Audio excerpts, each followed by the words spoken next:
Welcome to the Bitcoin Zodiac, the podcast that explores the intersection of finance and astrology, where we use a combination of spirituality and logic to help us connect the dots in the markets. Hosted by Corrine and Claire Marinan, who both come from a diverse background, bringing with them a wealth of knowledge and experience in the realms of astrology, cryptocurrency, trading, philosophy, investment strategy, and of course, Bitcoin. In each episode, we explore the economics of the markets following the evolution of Bitcoin and cryptocurrency through each moon cycle and astrological transit. Join us on this journey as we explore the intersection of these two worlds that are often thought to be at odds with one another, finance and astrology. Whether you're a seasoned crypto investor, a day trader, or just starting to dip your toes into the world of Bitcoin and blockchain, the Bitcoin Zodiac is the podcast for you. So sit back, relax, and come and expand your consciousness with us as we explore the world of the financial markets through an astrological lens. Good morning. Happy 2024. Happy New Year. Happy New Year. Wow. Can you believe it? A new year. I can't. I just think it's really, Wow. I just really feel like, where did 2023 go? Like, honestly, I do feel that way. Yeah, same. I feel like so much changed over that year, yet it just happened so quickly. So yeah. Oh, well, here we are, 2024. And we know that astrologically, we don't actually have a new astrological year until April sometime this year with the new moon in Aries. But I think that the next couple of months actually feel like a lot of new is coming, which is really cool. Absolutely. And I do feel like there's a little bit of a delay on our Zoom, so I do apologize to everybody if that comes across. I'm still in the mountains. I'll be leaving soon to fly home, but if there is a bit of a delay there, then I do apologize. But I also think 2024 is just going to be quite a crazy year. It just has that vibe to it for sure. We obviously have a US election year is always mental.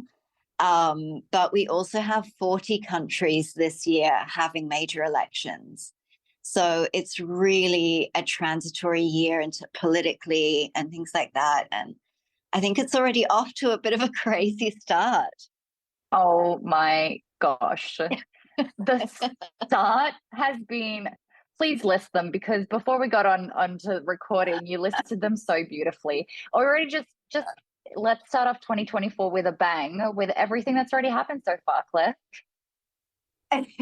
We're not even a week in, and there's already just so much stuff. I mean, I'm here in Japan, and there was a really big earthquake in Japan, 1st of January.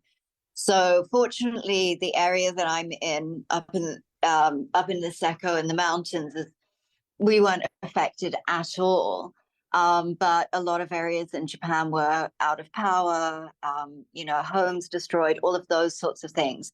Then, and there was also along the coast, there was also a tsunami and a tsunami warning, all of that kind of stuff. Then day 2, 2nd of January, there was a really bad plane crash actually at Haneda Airport, so one of the major airports in Tokyo. And a JAL flight collided with a smaller airline. And the smaller airline was actually a rescue kind of relief airline going out to help victims of the earthquake.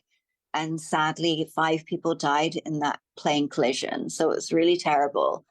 And then, I don't know, there just seems to be a lot of craziness coming out of the US. There's all of these Epstein releases and things like that, Epstein document releases. And then there's, and then the weirdest one is the Miami thing, because you're in Florida. And I was just like, what's going on in Florida, guys? There's like aliens in a shopping mall or something like that, like huge police presence called out. no news reporting really whatsoever on it, which is always really strange as well. So it's just like, okay, we're off to a weird run, you know? It's definitely odd. And yeah, so apparently, you know, big tall beings in a Miami mall. I just don't know. Everything's a little too odd right now. And you know, it's we kind of were all preparing for already in 2023 there was some wild things with these big shifting energies in the cosmos. I just believe that 2024 is also going to continue to be just a really odd, wild year. 2024, you know, for numerology, let's say it that way, um, is a year not only of money and abundance, but it's also a year for karma, which is cool because, I mean, when we talk about something like the Epstein files being released, I think that I just think that it's going to be a year where a lot comes to light. Yet at the same time, we've just got to continue remembering what really is reality and what is something that is just information pieced in a certain way, maybe even AI generated, and what actually is real and what isn't. So I think that we really spoke about that in 2023 and spoke about preparing for that. And I think we're very close to crunch time, or maybe we're already here. It's already happening. Yeah. I mean, that was kind of my first reaction with I said to a mutual friend, Alex, like, you know, is this even because you guys are in Florida. So I was surprised that you kind of hadn't like heard more about it I mean, I'm sitting in Japan, on the mountains in Japan. You know what I mean? So I was like, it's weird that locally people didn't know anything about it. And I was like, is this just some weird AI viral news story that's like been put out to scare the shit out of people, you know, or confuse people or what have you? And, you know, even if it isn't that, like, I think the point is more that it's very hard to determine what is real and what's not anymore in terms of like news and media and stuff like that. So I don't know. I think it's just important to be like emotionally disconnected from it. Like, you know, things like Epstein and stuff like that. Look, I don't know. I'm very cynical about stuff like that. I don't feel that we will see justice in terms of stuff, in terms of those sorts of things. And I think that the information that is released is rarely like full disclosure. It's really what they feel that the public is, you know, needs to hear, or something like that, you know. And I do think we live in an inverted world, and I think that's really going to be highlighted this year, you know, in terms of justice. Like, we have a justice system that doesn't provide any justice. You know, we have healthcare systems that are nothing to do with people's health. You know, we have political systems, we have democracies that are not very democratic. You know, everything, our financial system, our economic system is so far away from reality that, you know, everything is sort of inverted and isn't really fit for purpose. And I think that that's going to be more highlighted in 2024. Yeah, yep. And I think that I fully agree with that. And I feel the shifts are coming. And as we'll dive into some today, I think that the Great Awakening is coming. Or we could say the next one, you know, the next Great Awakening is most definitely coming. And I think that, you know, Bitcoin and crypto play a really big part in that.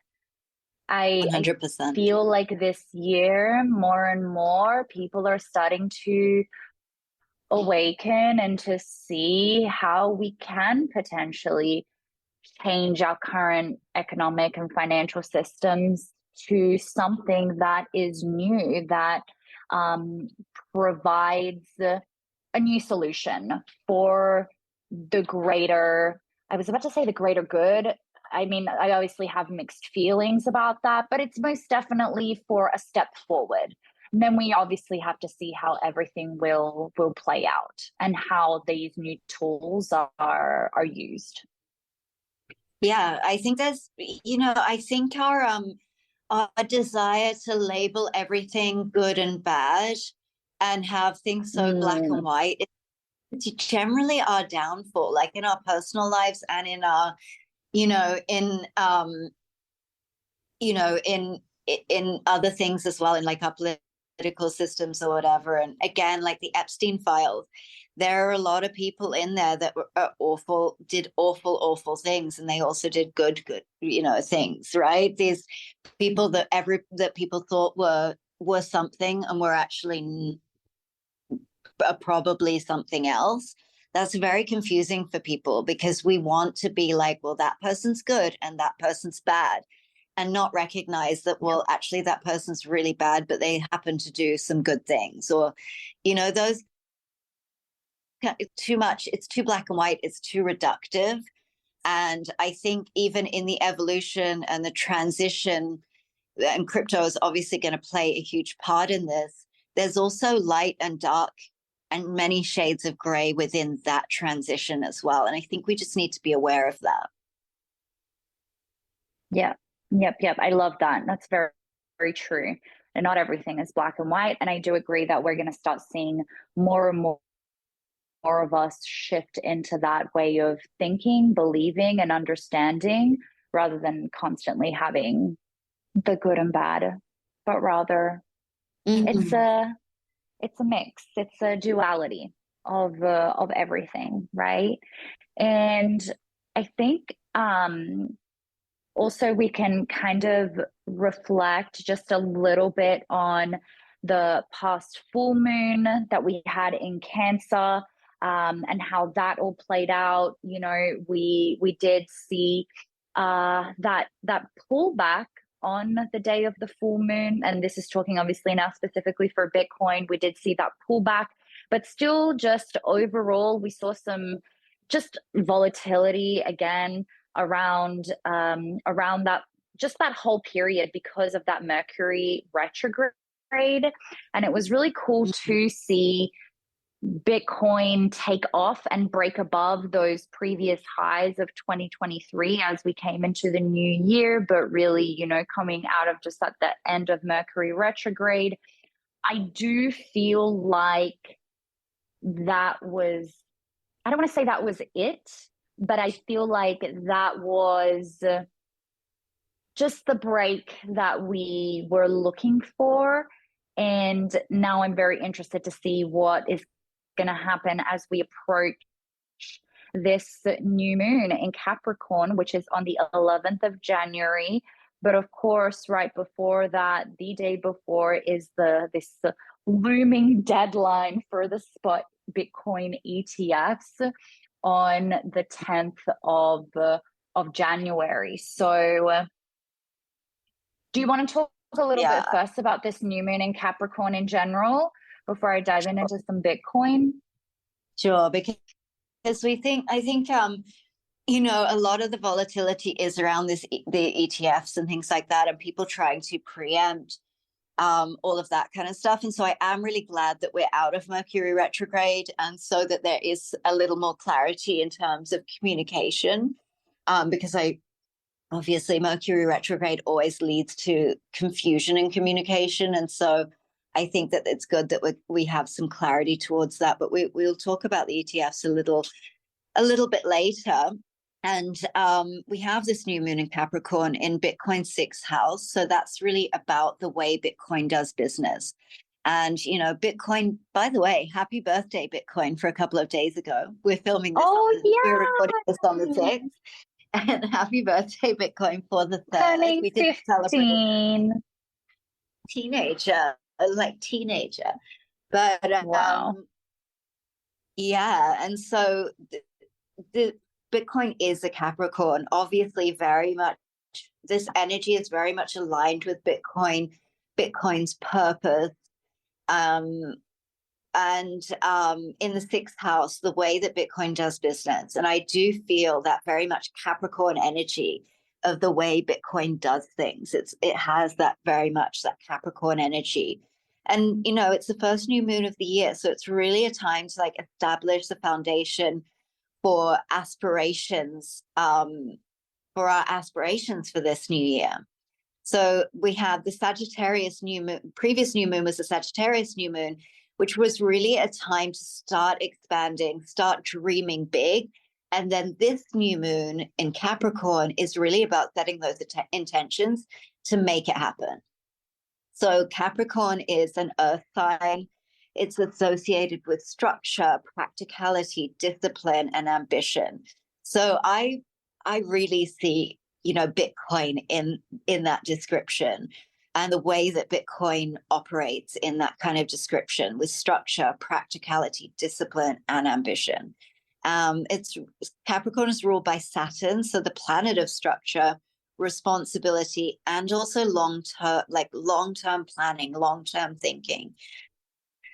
So when the sun and the moon is in Capricorn, and the sun is in Capricorn, it's really a good time for setting long-term goals and making plans for the future.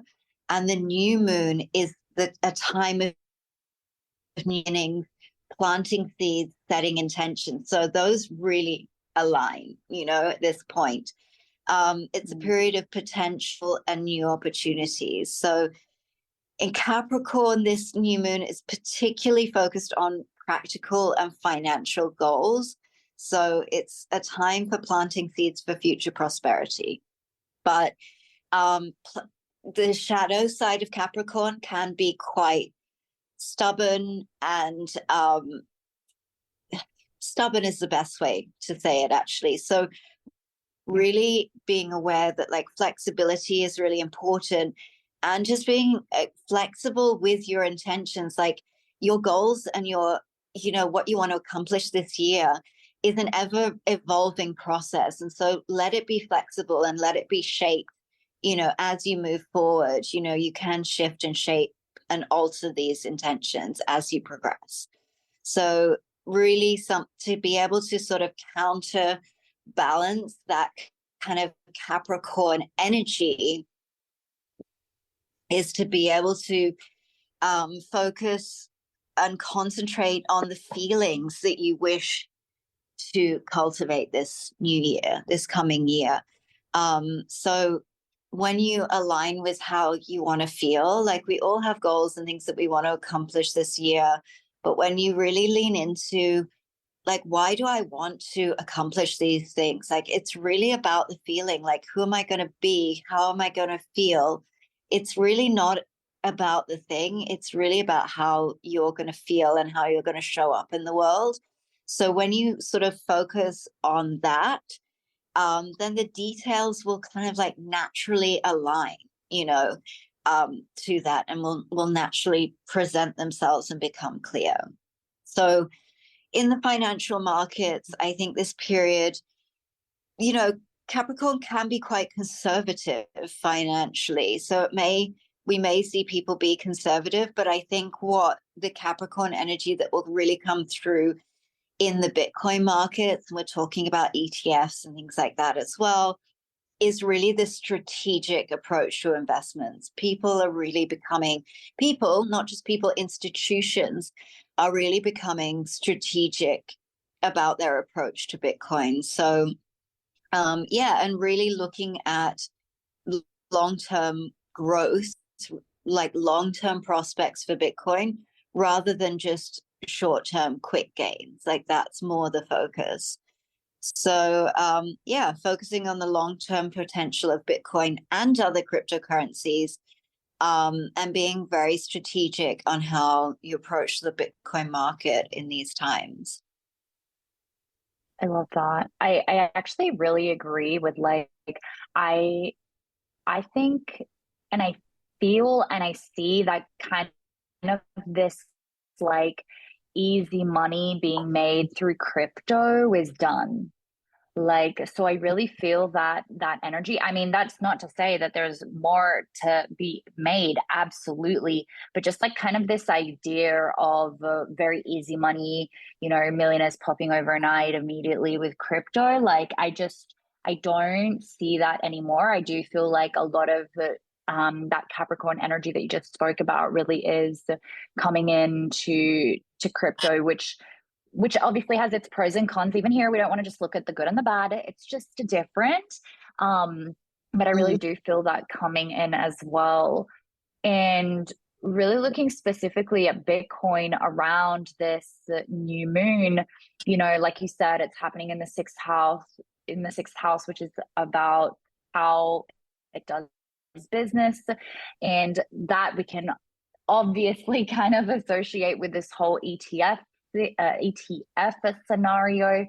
And what I'm seeing is there's actually quite positive, or I can see some aspects that look quite positive and that say, hey, we really could be having this expansion for Bitcoin. So I really see that with Mars being conjunct the natal Mars of Bitcoin. It's also got a very beautiful trine with Jupiter, which is in Taurus, the sign of money. So that is really just ready for expansion. You know, that's kind of like the main positive ones that I see. There are some other little ones here and there, but that's really the sign of like, cool, we're expanding. Obviously, then of course we also have the new moon, and that means also the sun that's there and conjunct with the natal sun, which is all about the purpose and growth. We have natal Jupiter quite close there too. So again, just a lot of positive aspects that are heading into the direction of expansion for Bitcoin. However, and speaking of Mars is also creating a square to the natal moon of Bitcoin. And that's a sign of difficulty making decisions. And I'm really seeing it kind of like, I just imagine this little kid that wants to that is throwing a temper tantrum. And so I don't know if that's a sign of like, hey, maybe it's just not ready for the ETF approval. Maybe it's just not going to happen yet. I mean, the stars are aligning for the expansion to happen, but maybe not yet. Or there's something happening in the background that somebody really doesn't want it to happen, but they might push it through anyway.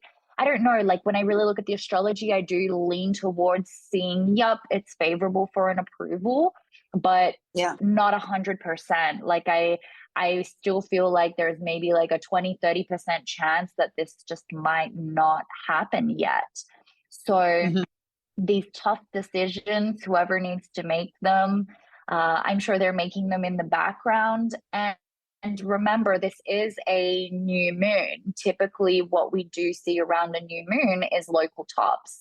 It is a new moon in Capricorn, so that is favorable for Bitcoin. It does look like it will probably move up, but how long is it going to stay there? I don't know. Will we create new all-time highs? I don't see that happening. And by all-time highs, I don't just mean from 2023. I literally mean all-time highs for Bitcoin. I just don't see it yet. I see that happening more later down the road for end of Q1, maybe start of Q2 probably Q2 for 2024. So, no financial advice, but personally, I'm looking at taking some profits, been taking profits. Yeah. Yeah, I mean, I also agree with you. I mean, we talked a couple of episodes ago. I'm not sure which one. I feel like it was the previous new moon, actually. We looked at some levels and there were some pretty substantial order blocks that we just tapped into with this most recent expansion. So we did run into that, and then we had a pretty decent pullback. you know, after tapping into that. So if people didn't listen to that episode, go back and listen to that episode, because we do give some quite key levels and places to look out for. Just creating any new all-time highs anytime soon, unless we do have some crazy, you know, out of the blue ETF approval. But from a more grounded perspective, I personally don't think that we will get the approval that soon. I think it will probably be delayed out until March, but you know, I could definitely be wrong on that. At the end of the day, none of us know. Yeah. But I sort of agree with you in that sense, that I think we're you know, end of Q1, Q2 is really the time around the Bitcoin, after the Bitcoin halving, I think is really the time for expansion for Bitcoin. I also agree with you that we have shifted into a different sort of space in terms of Bitcoin and crypto. And I think that it, you know, it's like gone other days that you can just fluke and, you know, do really well. I don't think that's entirely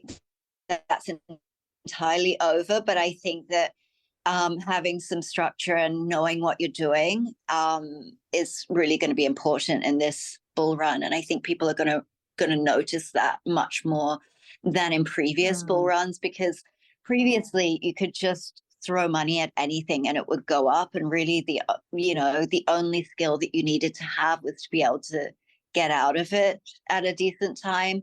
And I just don't think that is going to fly anymore, really. You know, I think that you do really need to be paying attention and do know what you're doing to be able to be safe, you know, and be able to manage risk in these markets. So I think we're moving into that space. And also in terms of Bitcoin, as I said in our last episode, we are moving into this interesting period of evolution for Bitcoin. And the thing is that I think people focus on crypto only in a bull run, and their focus is really on crypto and the altcoins and things like that. But if you zoom out, there's actually only really a year to a year and a half out of 4 years, out of the 4-year cycle, that it's even worth holding anything other than Bitcoin. And I'm talking just in dollar terms, you know, I'm not even talking from a fundamental perspective, which I really care about, but I'm talking even just in dollar terms. Like if you'd been holding Ethereum for the last 2 years, you were better off holding Bitcoin. You know, it hasn't outperformed Bitcoin. So there's only really that period, that year to year and a half period in the 4-year cycle, that there is, you know, that space for expansion. And it's, you know, very normal to switch your portfolio from risk on to risk off during those periods of time. So knowing when to be able to switch into that risk on mode and allocate some of that portfolio to some more growth elements of crypto, you know, that's what we will be doing in the next couple of months, is making that sort of shift to risk on, which is really funny to say, because previously, like, even Bitcoin is considered risk on, you know, in traditional markets, but we're starting to see that play out now. And I think a lot of people forget that, like, Bitcoin is actually the highest performing asset of all time, the greatest performing asset of all time. Wild. And yeah, it is. It's crazy. And so there is that to be focused on as well. And I'm not sure if I said it to you, but I feel like my biggest sort of fear for Bitcoin is not that it fails. Like, it, you know, BlackRock and all of these kind of things don't come in to a space to fail. You know, they come in to dominate and monopolize and, you know, take over basically, but they don't come in to send it to zero. They don't fail. But my concern now moving forward with Bitcoin is that it will not reach its like purpose, its real purpose, and it will become this sort of only accessible to to elite, people. It will become this asset of the elite, right? And because I think that what we're going to see in 2024 for Bitcoin is a push. Once the ETFs are approved, is going to be a big push to that's how you get exposure to Bitcoin, is through these ETFs. And I think there's going to be a push to make it more difficult to self-custody and more inconvenient to self-custody Bitcoin. And so we'll become, to this place where people are just like, you know what, I can't be bothered. It's too much of a hassle. I'll just get my exposure to Bitcoin through these ETFs, etc. Whereas we kind of know that that is really missing out on a fundamental part of why you want to hold Bitcoin, why Bitcoin was created in the first place. And also, I do think that the price in dollar terms is going to expand exponentially for Bitcoin this year, 2025 as well. And it will, for the average person, won't be accessible. It won't be easy to buy Bitcoin itself and self-custody it. And I think that that is a real shame. And I hope that we can continue the education, but it's sort of like a similar sort of thing to gold. Like if you really believe in the fundamentals of why you want to hold physical gold, it's an effort for you to go and buy physical gold and store physical gold, right? Whereas if you just want exposure to the price fluctuations in dollar terms, it's so much easier to just go through a broker and, buy a contract. And I think we're going to see a similar separation of that. And you'll have these big institutions. And obviously, people who already believe in Bitcoin fundamentals and already hold Bitcoin, we know why we self-custody it, why we choose to go through that quote unquote inconvenience. It's actually not that hard. But, I think that we're going to see a lot of that, and it will just be sort of these like elite entities that will really be self-custodying Bitcoin, and the average person, who's not already in Bitcoin, aware of Bitcoin or whatever, maybe gets in the next 5 years, in the next cycle or something like that, 4 or 5 years, will, just be like, well, it's not really worth me going through the hassle of self-custodying, or maybe some countries will even make it illegal for people to privately custody Bitcoin. We don't know. And so they'll just go, you know what, I'll just go through these ETFs. Like I'll just, get my broker to do it for me. And so I guess that's sort of like my bigger fear for Bitcoin is not necessarily failing altogether, but maybe that it will, just become inaccessible as an option for, everyday people. Yes. I'm here nodding and agreeing with absolutely everything that you've said. And I really do believe that this is our last. I do kind of want to, and because I don't want to spread fear, but I want to lit the fire under all of you guys, and no financial advice, but I do feel like this is the last window of opportunity to get your hands on Bitcoin at lower prices in really this Q1 of 2024. We just had, as well as, we actually finally have all the planets direct except for Uranus. Jupiter also just finally went direct again, and that's in Taurus. And that means that Jupiter being in those first degrees of Taurus is over. And typically that's when we saw the bottoms, where we saw those major pullbacks. Now, again, I do believe that we're going to see, especially in Q1 and also election year, historically, we actually have a black swan in election years, which we've spoken about in previous episodes. And so I do think that price will still come back down before it goes up, and never to see it again, maybe back at these low prices. So for the average person, I mean, already a Bitcoin at 40,000 is a lot for a lot of people, but that shouldn't discourage you from just getting some Satoshis. Get your hands on whatever it is that you can. because I do agree with everything that Claire just said. I fully agree with you. And I do think that it is going to become a luxury to get your hands on parts of Bitcoin, even just parts of Bitcoins, right? Getting Satoshis. So actually with Jupiter also going direct again and moving through Taurus, this is, and especially when it's going direct, this is also another sign of money influx. Because remember, Taurus is the sign of money.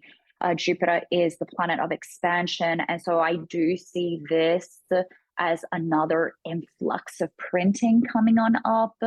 And it's actually going to align with what I kind of want to talk about today as well, with some of the bigger planets that are creating very rare, let's call it a rare phenomenon that we don't see very often. And that also is a sign of hyperinflation coming. Maybe not so much 2024 again, because let's be real, it's an election year. Maybe they don't want to create that much hyperinflation just yet, but possibly coming into 2025, that's something that we can see. So on that note, you know, just let's bring it to a little bit more positivity. Yay, majority of the planets, or all the planets but Uranus, are in direct. That's also very rare. Yeah. So it's a good time. We should be feeling good. Sure. I mean, I feel very positive about this year, honestly. I do. I feel very positive from this perspective, but I just feel like I feel like it's going to be a great year of expansion for Bitcoin and for crypto in general. And it's going to be a lot of fun to ride this roller coaster, but it's not straight up. Like, that's what I feel. And also I just think that there's a lot of, I just think there's going to be a lot of weird stuff. You know, we're really in the Aquarian age now. Pluto, which we're going to talk about, that is moving into Aquarius. And, you know, it's going to be there for a while. Quick, brief dip back in, but, you know, then really is going to be there for like 19 years. And so we are moving into this time where reality is just not what we thought it was. And so for me, I'm really excited about that, because I am a weirdo and I love the weird stuff. Like, you know, the structure is really boring to me, you know, so I think it's really exciting, but I think it's also going to be very scary for people who are not, don't like to ride the waves of change. And they like, think for people who like things to be the way they've always been, I think this is going to be a really uncomfortable couple of years, you know? So on that note, why don't we talk about the outer planets? Because I think this is super interesting and really exciting and really optimistic. Yeah, it is really exciting. So why I call this kind of like a rare phenomenon, let me explain what's happening. So the outermost planets are Pluto, Neptune, and Uranus, and meaning that they're the furthest out from the Earth. And so it just takes more time for them to do a full loop around, where from the Earth we see them return back to the spot that it like started from, right? And now these planets don't move signs as often as, you know, the Sun, the Moon, Mercury, Venus, because these planets are a lot closer to Earth. So when they do shift signs, it's quite rare. Now, on top of that, what makes 2024 and 2025 even rarer is that these three planets are shifting signs all within a 2-year period of each other. And this hasn't happened, and it doesn't happen often. The last time it happened was in the late 1730s. And that's why this like rarity of it says that we call it kind of like this great global collective psychological shift, or even like a new direction for humanity evolving. And I don't want to focus so much on the the late 1730s, but, you know, you guys are more than welcome to go and have a look at what was happening in that period. But what I'm even just seeing other astrologers really get into and look at is more so the period of the late 1390s, because the late 1390s was another time where this rare phenomenon happened. And majority of the astrology actually looks really similar to what we're going through now. And what happened during that time, which I thought was so cool, is the Italian Renaissance. And, you know, in Italian, they called it La Rinascita, which it means the rebirth, or really like this collective awakening. And that's where they saw big, again, I'm just going to use the word awakenings, not even just on learning, literature, art, culture, but also on banking and the way that they exchanged currencies. So that really started in Italy, and then this movement went and expanded all the way through Europe, I believe until the 17th century. And this is where they called it the New Age. It was where we saw that shift from the Middle Ages to the modern ages. So imagine now, it's like we're going through it again. We're meant to be in the modern ages, yet we're shifting to whatever this new age is. And you really see it, like we were talking about before, you know, all these odd things that are happening and that are coming to light. Is it that they weren't happening before, or is it just that humans are starting to awaken? And maybe even thanks to something like social media. And again, you know, we are now into the Aquarian age. Technology is going to be a really big theme. Communications, communities, being a togetherness is really these key themes. Maybe it's just that finally we're starting to disperse more information and awaken to more and more. But let me talk about specifically each planet. So Pluto, which actually we have shifting. We saw a little bit of a window of Pluto shifting into Capricorn, and we spoke about this also on a previous episode. We saw it at the start of 2023, but then so that's when it shifted into Aquarius, and then it quickly shifted back into Capricorn. And we're finally having Pluto go back now into Aquarius on the 21st of January. It'll have a little movement again back into Capricorn, but by the end of 2024, it'll be in Aquarius and stay in Aquarius, I believe for, like 19, 20 years. So we this is going to be a significant shift. And this is where I really see this Pluto and Capricorn energy being dissolved. And, you know, we already started seeing it in 2023. I think 2024 will be even more pivotal, where we're shifting from the Capricorn company, corporation, like system of superstructure and hierarchies. And we're really shifting instead to this Aquarian community, technology, sovereignty, the empowerment of individuals, and then togetherness as a community. What really comes to my mind, and maybe because of my crypto mind, it's like a DAO, right? Like a decentralized autonomous organization. And that's what I'm seeing and feeling more and more through this shift. Then we have Uranus, and Uranus is the soon to finally come out of retrograde and go direct in Taurus, again, the sign of money. So that's very important. This is happening on the 27th of January. And that's actually a key date that personally I have marked on my chart. So that's the 27th of January. I do feel like that could be a little bit of a shakeup. So potential pullback could happen around this time.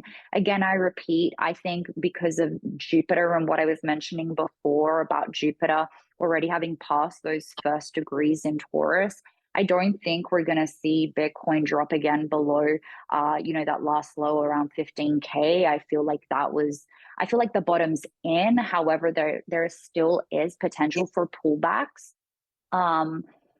So around this 27th of January could be a really key time for that. And then it's actually super bullish until 2025, where then Uranus will start playing in and out between Taurus and Gemini in 2025, mid 2025.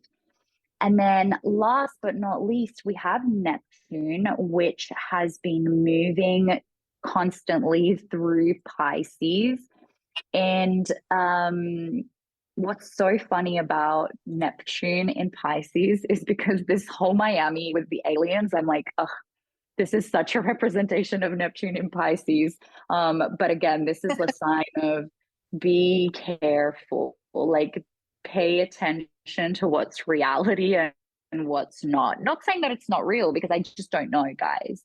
But I would just really pay attention. And Neptune likes to create, especially in Pisces, likes to create these illusions. So Neptune will be in Pisces until the start of 2025, still being inside of this 2-year period, where then Neptune starts to shift into Aries. And again, there it's going to be a play of Neptune moving in and out between Pisces and Aries until the start of 2026, when then it will be officially in Aries. Now, this is really important because historically, Neptune in Aries is hyperinflation. I believe the years that we've seen something similar, and let me take a look at my notes here. I believe it was around the time of 1976 to 1980. So this was a time of hyperinflation. So I feel like this is really great for us to know, because it's like, okay, we keep hearing this narrative of, more money needs to be printed out, or they're going to print out more money. And the US dollar is inflationary and Bitcoin is deflationary. So I say this with so much love. What other signs do you need to understand that the old system is failing? We've got to prepare for hyperinflation. And again, maybe it's only a part Bitcoin. What other assets or safe havens do you have around you that can help you and protect you from this hyperinflation that's to come? So, again, astrology doesn't predict the future. It's not 100%. Astrology just is this beautiful language that we've been given that we get to interpret, and we just get to receive the information and get the heads up and then act accordingly based on what it is that we see and feel is correct to come. And that's just what we do, even as traders, as investors. We put information together and we see, okay, with this information that I have, what is it that I predict is going to happen, so that I can prepare myself accordingly. Yeah. Interesting times. I love that. I love the idea of a renaissance. It sounds so beautiful and romantic. And I think we need it. It is. It sounds like, I think, but it aligns, I think, as well with like what, I don't know, when I look around the world, it's like, you kind of think there's a lot of, not giving a shit vibes is what, you know what I mean? Like it's very much like people are just doing their own thing, but it feels a little stale and stagnant. And we've sort of forgotten about the beautiful things of life and the beautiful things of humanity and people. And I think, that when I think of the Renaissance period, I think of like, really leaning into art and culture and, all of those sorts of things, love. And, I hope that we swing back around to that as well. I hope that is part of this new move, this new wave in this new age. I love that. And I do feel that. I really do feel that, especially with like the North nodes. I do feel like from 2025, when even the North node shifts into Pisces, I think that's going to be such a beautiful, like, just connection and love and empathy, and just going back even to like creativity and fun. And yeah, I really feel that. And that's what art is. And it kind of also brings me to when people continue to talk about AI right now, when there is a lot of panic being created around AI. And I made the decision of seeing, hey, instead, how is this an opportunity for us? I see AI as an amazing opportunity to give us our time back, so that we can have AI do maybe those more mundane things that we just as humans don't have to do.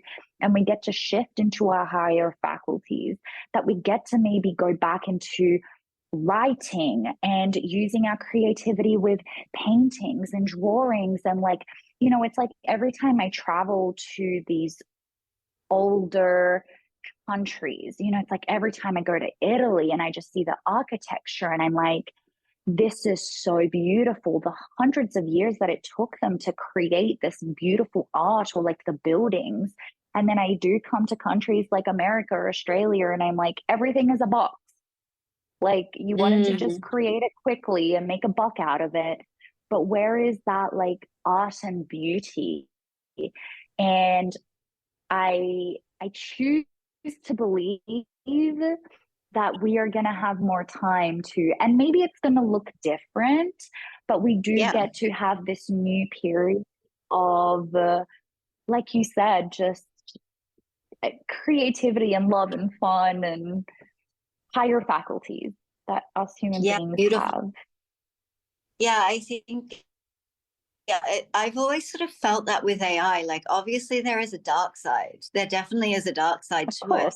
But I really feel like it's a call for humanity to up level and to lean into that more creative aspect of being human, rather than just this productive aspect. So I do choose that as well. I choose to see that too. And I think that, in my own life, that's how I sort of choose to lean into that too, rather than being fearful and being like, it's going to program me and take over the world and whatever. I'd rather just as like a time to go, well, what can I do that it can't? Like what, and like elevate, like you said, into those sort of like higher faculties of being human. Yep. No, I fully agree. I'm excited for the Renaissance period of freedom and just elevation. That there is a lot of fear, there is a lot of anxiety out there.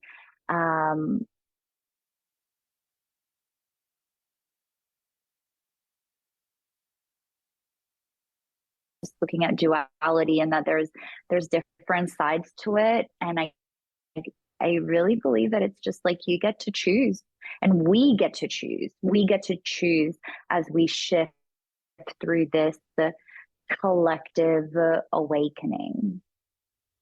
Yeah.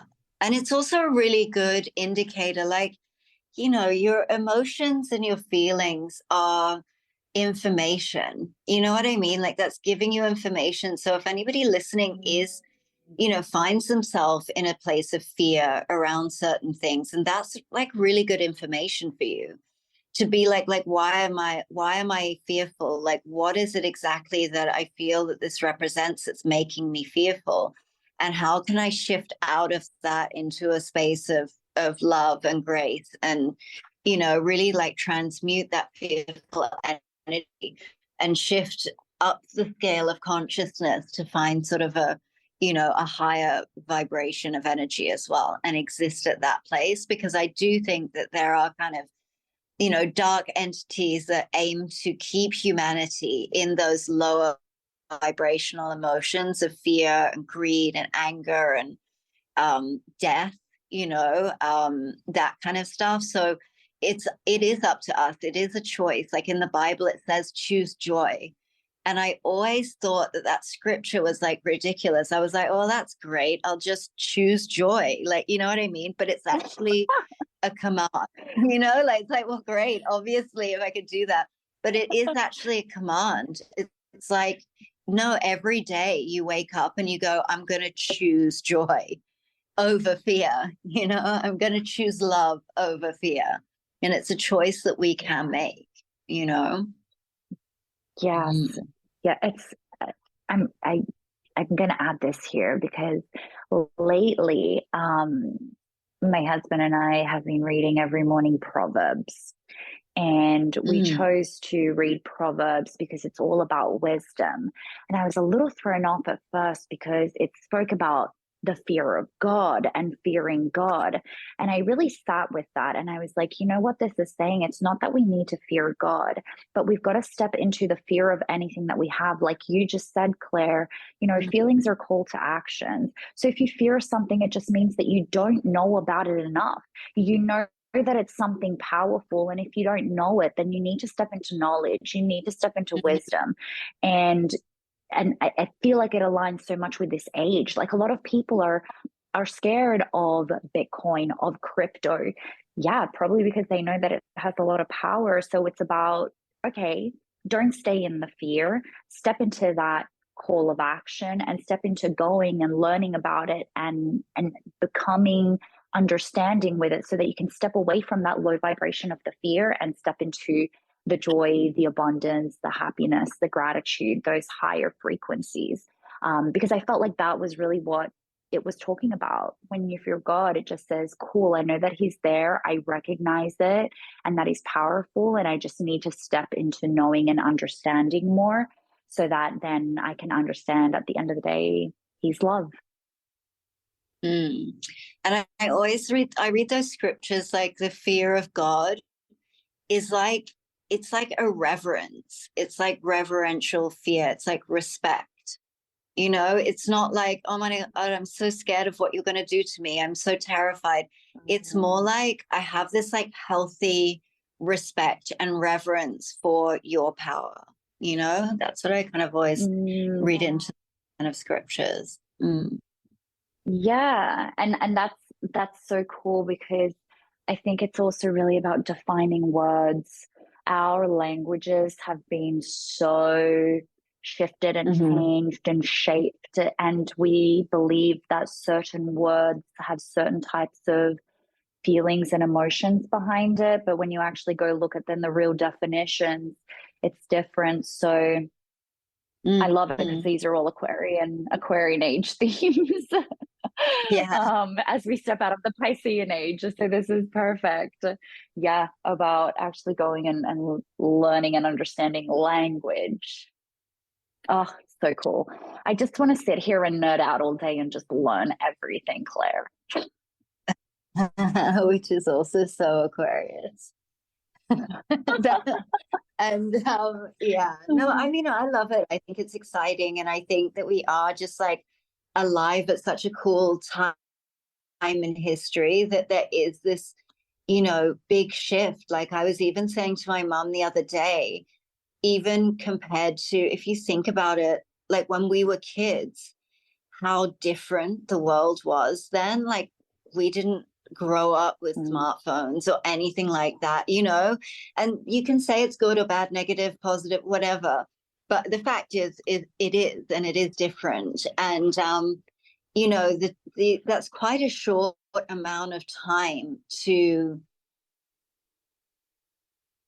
have like the way that we communicate and the way that we operate has changed so much in that short period of time. So it's like now that we're coming into, the astrology of all of this, these shifts and these changes, I just think that it's going to be exponentially faster as well. Yes. Yep. Agreed. I do think it's speeding up and we feel it. It's really speeding up. Yeah. Now we do have one other aspect, which is we can end on a positive one. With this new moon, we've got trine with Uranus retrograde in Taurus. And so the trine aspect is, represents harmony and ease, and the planets involved kind of work together smoothly. And so you have Uranus, which symbolizes like innovation, technology, and unexpected events.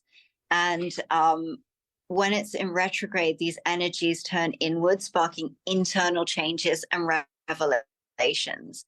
And then you have Taurus, which is associated with wealth, resources, stability, and practicality. So this kind of trine aspect with the new moon and Uranus retrograde in Taurus, kind of suggest to us that it's a period where innovative yet practical energy can influence the financial markets and Bitcoin. So it's a time to really embrace change, which is basically what we've been talking about for this whole podcast, but while also maintaining a focus on stability and long-term growth. So that really sort of spoke to me about Bitcoin. We are going through a big shift in Bitcoin in terms of getting these ETFs approved and things like that. This does change the market dramatically for Bitcoin. It changes who's involved in Bitcoin, who's invested in Bitcoin really quite dramatically. And, whether you think that that's a good thing or a bad thing, there are positives to it. There are negatives to it. The more important thing is to embrace the change and, focus on where you sit in that. And so I think my advice for this new moon as well is go back and listen to our previous episode where we kind of outlined the areas that if we do have pullbacks, Bitcoin can pull back to, because that kind of prepares you to just keep an eye on these levels, how Bitcoin's reacting to these levels. And again, that removes the fear, the uncertainty for you, because you can see, hey, okay, that looks like a really scary number to pull back to, but it's actually the 618 level. So that's actually a really healthy retracement. So it gives you that comfort and confidence to be able to sort of navigate those levels and watch how it reacts. And, and know that there's something better on the other side of this for sure. And embrace the change and really stay focused on long-term growth. If that's growth for you just in US dollar terms, cool, that can be your focus, but it can also be, the long-term focus of, Bitcoin as an asset, scarce asset that you can hold and own outside of the current system. And so that can also be a focus if that's what interests you as well. Yeah. I think that's probably a good place to end it unless you have anything else as well to add, Corrine. No, that's absolutely perfect. Embrace the change or really make the most of these opportunities that are to come in Q1 and Q2 of 2024. And I'm just excited to go through this year together. Because I know we also have a lot coming up with the Bitcoin zodiac, and it's just going to be a really great year. I really feel it. I'm ready for the expansion. For sure. We have a lot coming up in the coming months of the Bitcoin zodiac. So definitely stay tuned. We have lots of new and exciting things to launch to support you guys through these kind of wild and crazy changes. So, we look forward to you joining us for the rest of 2024 and riding this roller coaster together. So it's all exciting. It's all good. Yes. And with that, happy manifesting and goal setting with this new moon in Capricorn. Absolutely. Happy New Year. Happy new moon in Capricorn. And peace, love, and Bitcoin. Peace, love, and Bitcoin. Thank you for joining us for another episode of the Bitcoin Zodiac podcast. We hope you enjoyed our discussions about the evolution of Bitcoin viewed through the lens of financial astrology. This podcast does not offer financial advice, so please make sure you do your own research. And stay tuned for our next episode where we will continue to dive deeper and build off these perception-expanding topics. Remember, whatever your beliefs may be, we all have something to learn from each other, so stay curious, stay open-minded, and keep exploring the world of Bitcoin and astrology. As always, may the stars align in your favor and your crypto investments prosper. Until next time, peace, love, and Bitcoin.